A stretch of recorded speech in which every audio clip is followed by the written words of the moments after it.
নমস্কাৰ বন্ধু বান্ধৱীসকল, আপোনালোকক স্বাগতম জনাইছোঁ।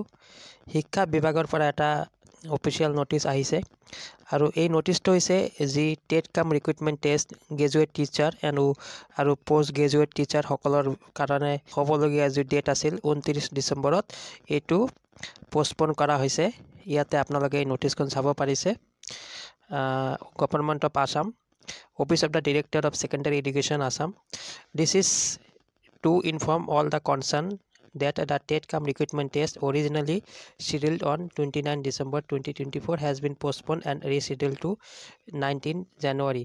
তাৰ মানে এতিয়া এই TET-CAM recruitment টেষ্টটো postpone কৰি 19 জানুৱাৰীত এইটো এক্সাম হ'ব বুলি ইয়াতে লিখা আছে।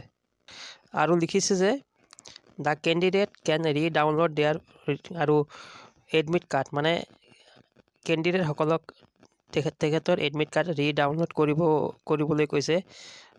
Card by using their application number and password use while filling up the form when apply for the post of logging in to the official website of the director of secondary education Assam.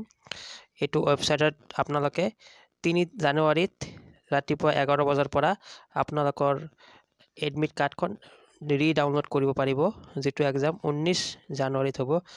তো এইখিনি এটা সৰু information দিয়াৰ কাৰণে মই ভিডিঅ'টো প্ৰস্তুত কৰিছোঁ। যদি আপোনালোকৰ উপকাৰ হৈছে বুলি ভাবিছে তেনেহ'লে লাইক দিব আৰু বিভিন্ন চাকৰি সম্পৰ্কীয় ইনফৰমেশ্যন পাবৰ কাৰণে মোৰ চেনেলটো ছাবস্ক্ৰাইব কৰিব। ধন্যবাদ।